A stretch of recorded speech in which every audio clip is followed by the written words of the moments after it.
historia humana, cada paso hacia adelante significa el haber superado ciertos desafíos, pero también la aparición de otros nuevos. Por ejemplo, los problemas de salud. Cada época tiene los suyos.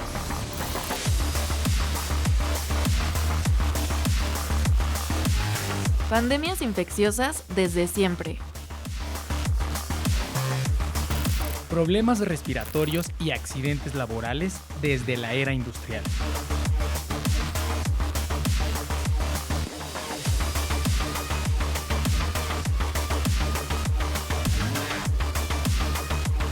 Enfermedades cardiovasculares y cáncer en la modernidad.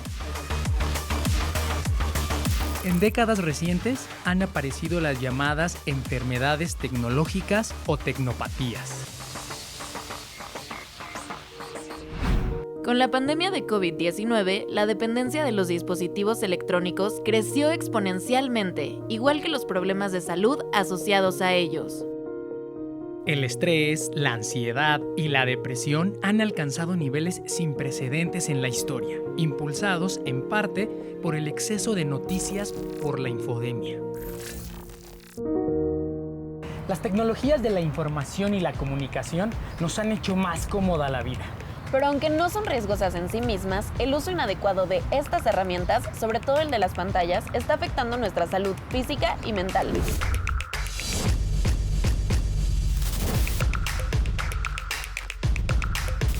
Por uso inadecuado se entiende, en principio, dedicarles demasiado tiempo. Antes de la pandemia de COVID-19, se consideraba saludable un uso de 1 a 2 horas según la edad.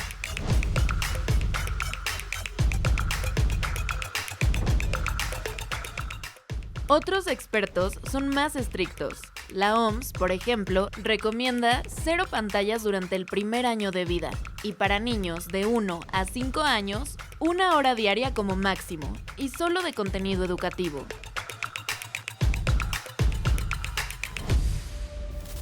El propio diseño de los aparatos es limitante, pues implica posturas, movimientos y estímulos poco naturales.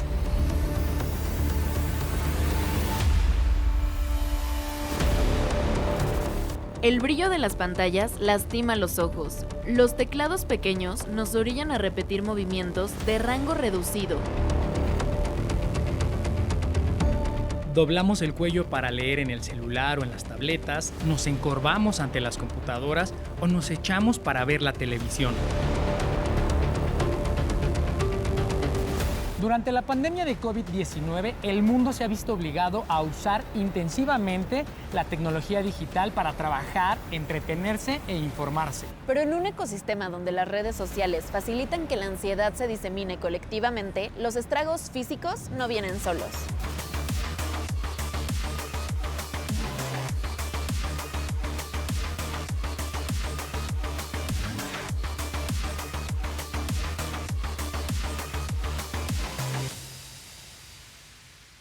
El miedo a perderse algo o miedo a quedarse fuera, o FOMO por sus siglas en inglés, Fear of Missing Out, se hizo evidente al inicio de la pandemia de COVID-19 con las compras de pánico de diversos artículos de primera necesidad y, sorpresivamente, con las compras de papel higiénico.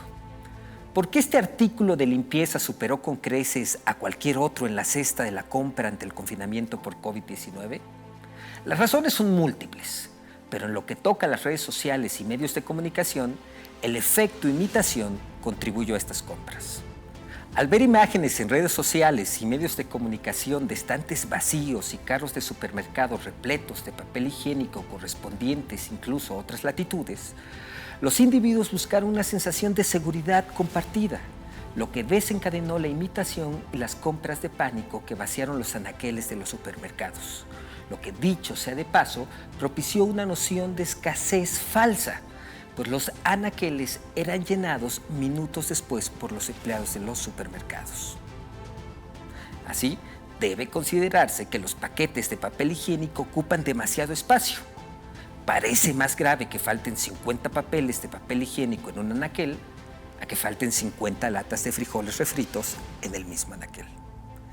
Pero el miedo a quedarse fuera o a perderse de algo, evidenciado con el papel higiénico al inicio de la pandemia, no encuentra su única expresión en las compras de pánico. también se hace evidente en campañas positivas, pues a partir de no quedarse fuera, algunos usuarios de redes sociales se solidarizan con campañas de donación, apoyo a refugiados o incluso se suman a movimientos por el respeto de los derechos humanos, derechos de las minorías o diversas denuncias, como el caso mundial de Me Too en redes sociales. Sin embargo, el FOMO también puede tener una cara negativa, la que a partir del miedo a quedarse fuera de una tendencia o un grupo de usuarios de redes sociales, otras personas suscriban mensajes de odio o incluso apoyen movimientos que promuevan conductas ilegales, como ocurrió el 6 de enero con la toma del Capitolio de Estados Unidos. ¿Cómo evitar que el miedo a quedarse fuera o el miedo a perderse algo promuevan conductas ilegales o incluso nos conduzcan a atropellar los derechos de otros? Recordemos que el mundo en línea, el mundo de las redes sociales, tiene un impacto en la vida cotidiana. ¿Por qué emitimos discursos de odio, incitamos conductas y decimos cosas que no nos atreveríamos a hacer y decir fuera de línea, es decir, en el mundo real? Ahí está la respuesta. Cortemos la infodemia.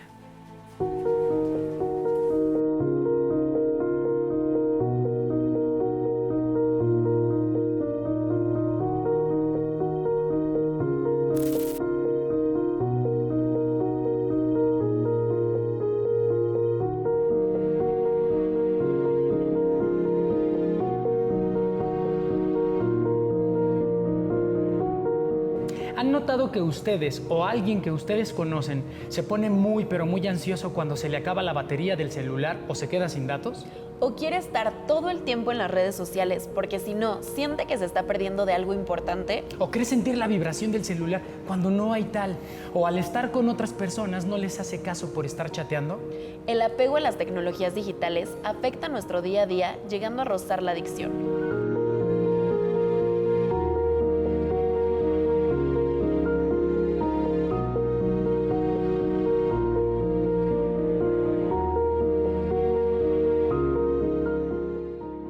La llamada adicción a las tecnologías de la información y la comunicación es un tipo de adicción conductual que aparece cuando una persona genera una dependencia psicológica hacia un dispositivo tecnológico, explica un estudio de la Universidad Iberoamericana.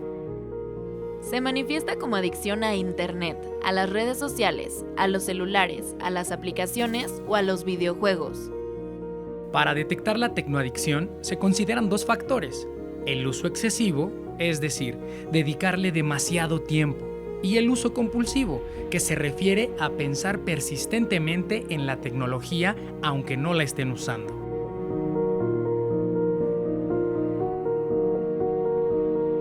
Las tecnoadicciones son un campo de estudio relativamente nuevo. De hecho, solo la adicción a los videojuegos ya es considerada oficialmente un trastorno mental.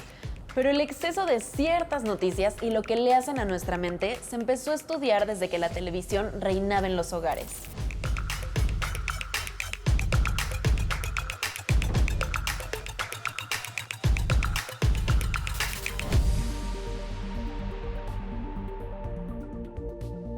La conexión entre una dieta alta en noticias catastróficas y un aumento de estrés, ansiedad y miedo se ha examinado durante medio siglo. El estudio pionero sobre este tema es de George Gerbner, un experto en comunicaciones de la Universidad de Pensilvania, que a finales de los años 60 hizo notar que los programas de televisión más populares, incluidos los noticiarios, eran bastante violentos. Con una base de datos de 3.000 programas de televisión y 35.000 personajes, así como encuestas a gran escala, Gerbner descubrió que al terminar la primaria, un niño estadounidense promedio habría visto 8.000 asesinatos. Quienes veían entre 2 y 4 horas de televisión al día eran propensos a percibir el mundo como más cruel y peligroso de lo que realmente es, y a tener niveles de miedo y ansiedad mayores que quienes veían televisión menos de 2 horas al día. Esta hipótesis se conoce como síndrome del mundo cruel. Según Gerbner, la exposición crónica a las narrativas de la televisión, entre ellas las noticias catastróficas, contribuye al cultivo de cierta paranoia, ya que las personas sean más manipulables o acepten soluciones simplistas o de mano dura. Gerbner fue cuestionado por ignorar otras variables, como el hecho de que hay gente proclive a la negatividad. Pero nuevas investigaciones confirmaron una correlación entre la exposición prolongada a contenidos violentos y funestos y niveles de ansiedad no saludables. 2001. Tras los ataques a las Torres Gemelas de Nueva York, un equipo liderado por la doctora Roxanne Cohen Silver de la Universidad de California, Irvine, monitoreó por años a personas que siguieron las noticias ulteriores, sobre todo a través de la televisión. El estudio detectó trastornos físicos y mentales de larga duración, no solo entre quienes estuvieron cerca de la zona cero, sino en personas de todo el país que siguieron las noticias. Según Cohen, los medios de comunicación masiva fueron el mecanismo de dispersión del trauma colectivo. 2013. Después del estallido de una bomba en el maratón de Boston, Cohen y sus colegas emprendieron un estudio parecido, pero esta vez incluyeron a las redes sociales como medio de comunicación masiva. Para su sorpresa, personas que dedicaron varias horas al día a las noticias en los meses siguientes desarrollaron niveles de estrés incluso más altos que quienes presenciaron el ataque. 2020. Una investigación de la Universidad de California, Irvine, publicada en la revista Science Advances, halló que la cobertura mediática de la pandemia de COVID-19 contribuyó a incrementar el miedo y la ansiedad en la población. Sin embargo, el uso de la tecnología digital para comunicarse con seres queridos y buscar orientación sobre salud mental fue un paliativo.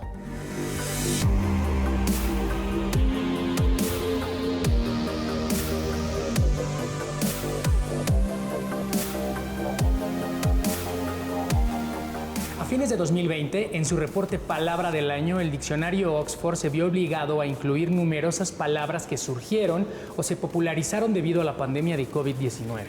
Infodemia y doomscrolling son dos de esas palabras que están muy relacionadas entre sí. Doomscrolling o doomsurfing describen el acto de desplazarse frenéticamente por una pantalla en busca de noticias sobre desastres, crisis, violencia, etc., incluyendo los hilos de comentarios. Esta práctica se había detectado desde hace años acompañada de la infodemia, pero en los primeros meses de la pandemia COVID-19 se disparó. El confinamiento, la incertidumbre y el cierre de los servicios de atención a la salud mental fueron el cóctel perfecto. La infodemia y el doomscrolling profundizaron la ansiedad, el miedo y la depresión en todo el mundo.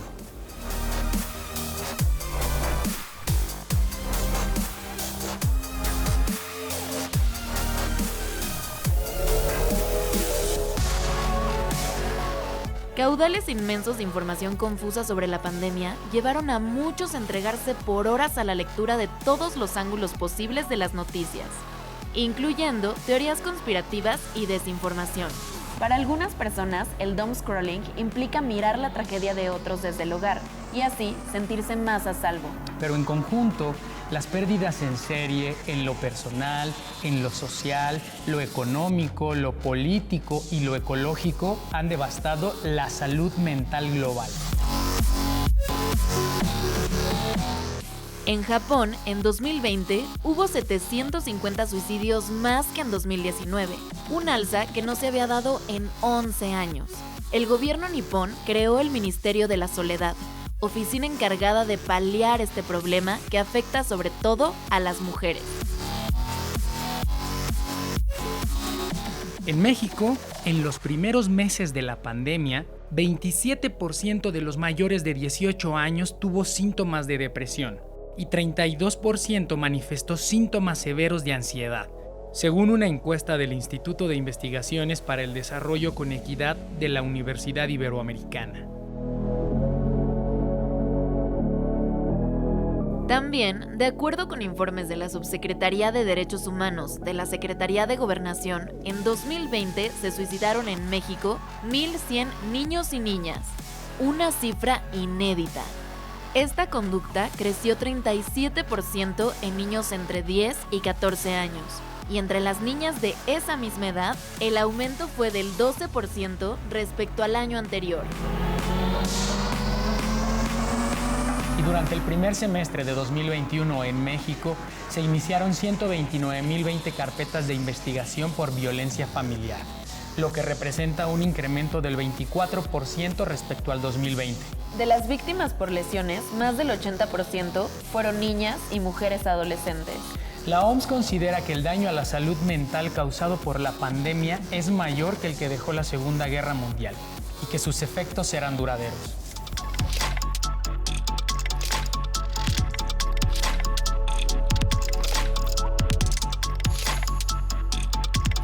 Según la Asociación de Internet MX en México, en 2020, los usuarios de teléfonos celulares pasaron de ser 80.4 millones a 84.1 millones, es decir, el 72% de la población. Este es el crecimiento más acelerado en 5 años. El celular es el dispositivo que más nos acompaña y quizás el que más nos afecta.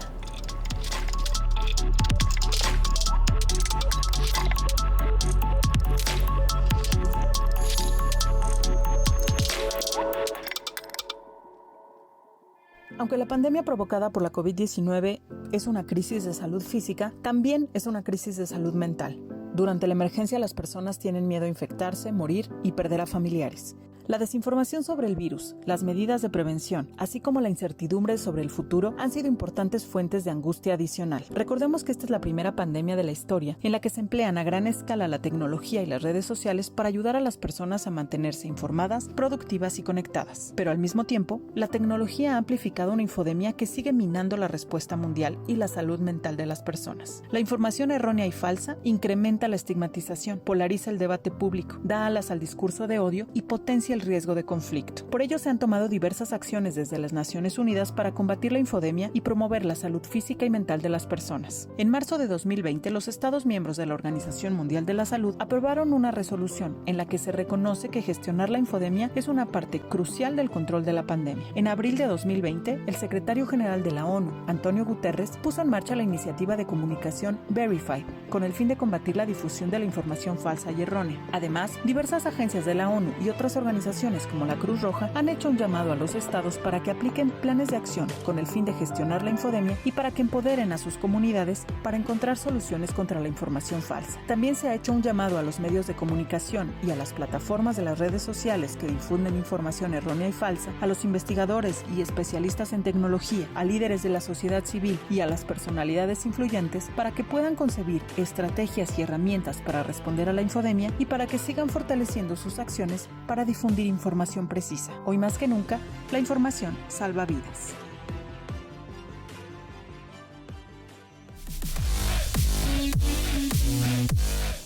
En una realidad plagada de pantallas, vale la pena enterarnos de cómo funcionan los estímulos adictivos.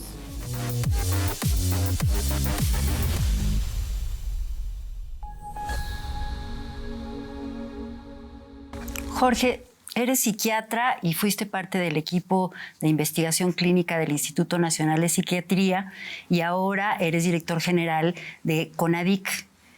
Quisiera pedirte que nos expliques cómo funcionan las adicciones. Bueno, hay que entender una parte de las adicciones y es que se originan con actividades, con conductas o con sustancias que activan los centros cerebrales que están más relacionados con la recompensa, con la gratificación, con el placer, ¿no? Y tiene mucho que ver cuando estas actividades o estas sustancias acaban siendo muy relevantes para una persona. Y especialmente traen problemas cuando son más relevantes que las actividades normales que necesitamos tener. La actividad social, actividad física, laboral, la escuela, ¿no? Comer, autocuidado, dormir. Cuando una actividad va siendo más relevante y más compulsiva, es cuando trae problemas. Y podemos entonces hablar de adicción o de conductas compulsivas alrededor de las pantallas, de la tecnología. Sí, se le ha llamado adicción al internet o a los juegos en línea, a las conductas compulsivas que ocurren, bueno, a muchas actividades en línea, ¿no? A las pantallas, sí, a las redes sociales, a la pornografía, a los juegos, a un montón de cosas en línea. Y cuando van tomando más horas en el día, cuando se vuelven el centro de la actividad, cuando se van abandonando interacciones sociales u otras actividades que se espera que como humanos hagamos y que son parte de nuestro estado de salud ideal, es cuando se convierte en un problema y se ha llamado adicción, ¿no? Porque se vuelve compulsivo, difícil de parar, y aunque quien tiene esta conducta compulsiva lo identifica como un problema, no puede parar por sí mismo. ¿Y cuáles son como las consecuencias, especialmente en los casos de las pantallas, del Internet, de esta conducta compulsiva? A lo mejor el más frecuente es la reducción en horas de sueño, ¿no? Por una razón muy simple, porque cuando se usan las pantallas es con más frecuencia durante la noche, en horas de descanso, cuando no dejamos de trabajar ni de ir a la escuela, ni de atender cosas, es por la noche. Y las pantallas además tienen un tipo de luz que alteran la fisiología natural o normal del sueño. Entonces se afecta el ciclo de sueño además. El sueño es importantísimo para que podamos regular nuestra respuesta al estrés, para poder consolidar procesos de memoria, también para poder mantener la atención durante el día. Sí, y entonces son funciones que se van alterando poco a poco en tanto que vamos quitándole tiempo al descanso, al ciclo de sueño. Lo que ocurre es menos contacto social. Los humanos estamos hechos, una gran parte de nuestro cerebro, para la cognición social, o sea, para entender cómo son las emociones y los pensamientos de los demás. Algo que llamamos teoría de la mente, ¿no? Mentalización. Y es fundamental para nosotros en el mundo humano. En tanto que más le vamos quitando tiempo a la interacción humana y más se lo vamos dando a la interacción a partir de dispositivos electrónicos, vamos perdiendo, vamos mermando habilidades que son fundamentales para nosotros como humanos. A diferencia de las sustancias, las pantallas están como muy cerca de la vida diaria y especialmente de la vida diaria de niños y adolescentes. ¿Crees que eso les da como una característica distinta o qué nos da eso de diferente? Quizá la diferencia es que ahora todos utilizamos estos dispositivos, pero los chicos necesitan en las etapas del desarrollo estar en contacto con los demás. Y la verdad es que los dispositivos electrónicos nos pueden llevar a todos lados. De hecho, se vuelven como un alivio para los papás porque no tienen que entretener al niño, ¿no? Y entonces muchos pequeños se quedan todo el tiempo frente a pantallas, en un momento del desarrollo en donde es fundamental estar leyendo las emociones, los pensamientos de los demás, y que es fundamental para nuestra interacción social. Entonces, ¿qué ocurre con los niños que se van aislando y van perdiéndose justamente del aprendizaje más complejo de la interacción social? Eso sabemos que produce un tipo de ansiedad en los niños, de aislamiento, de más dificultades para entender lo que ocurre en presencia de los demás. Ese es quizá el problema más importante. La otra es que los juegos están diseñados para generarnos emociones gratificantes de inmediato. No significa que sea malo, pero un pequeño tiene menos recursos para identificar en qué momento está otorgándole demasiado tiempo, demasiada energía a un juego o a las pantallas mismas. Muy bien, pues muchas gracias. De nada, muchísimas gracias.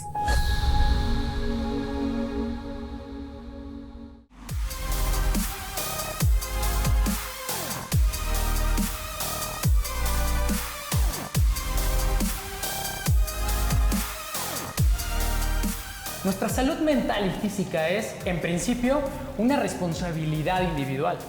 Depende de cada uno de nosotros el uso que le damos a la tecnología y la relación que establecemos con nuestros dispositivos.